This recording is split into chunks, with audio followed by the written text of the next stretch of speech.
voix d'en haut vient conduire l'hymne par son peuple chanté. Toute âme a des sons pour la lire, tout franc a sa part de beauté. Écartant ses voiles austères, la nature a moins de mystère. Chaque homme y peut lire à son tour. Avec le cœur on l'étudie, la science vole, agrandit, sur l'aile sainte de l'amour. L'esprit, souverain plus paisible, des sens perce mieux la prison. Devant lui, du monde invisible, il voit s'élargir l'horizon.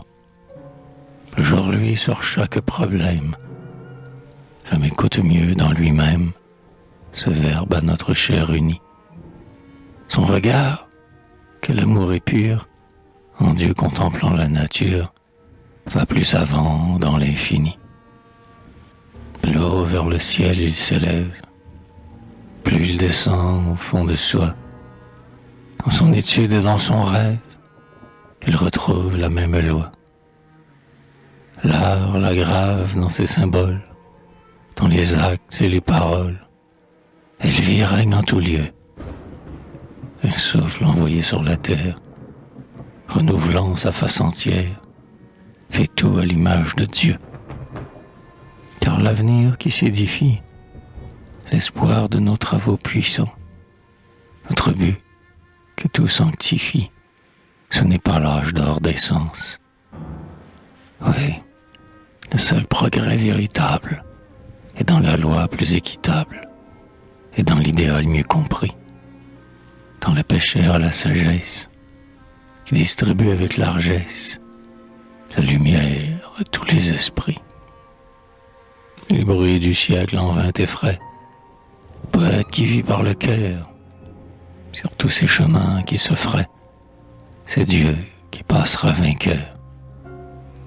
Ceux qui travaillent à ses voies ne rêvent que charnelle joie, ivresse, orgueil et vil plaisir. Pour eux la nature a servi, et qu'une table mieux servie, un lit pour leur prochain loisir. Répandez cet impur présage, vous que flatte un tel avenir, et vous qui dévorez notre âge, rêvez qu'il ne doit pas finir. Un bras plus puissant vous gouverne, passez aux races subalternes, malgré vous l'œuvre se fera, et vous travaillez vous-même. Travaillez, c'est la chair qui sème, c'est l'esprit qui récoltera. Préparons sa moisson féconde de justice et de charité, mais n'espérons pas en ce monde bâtir l'éternelle cité. La vie est un voyage austère, l'homme embellit en vain la terre, il n'en fera jamais le ciel. Pourtant, quand la vague est moins forte, parons cette nef qui nous porte vers le monde immatériel. Sous les plus riantes étoiles, le pilote encore soucieux, qu'il déploie ou serre ses voiles, à l'esprit tendu vers les cieux.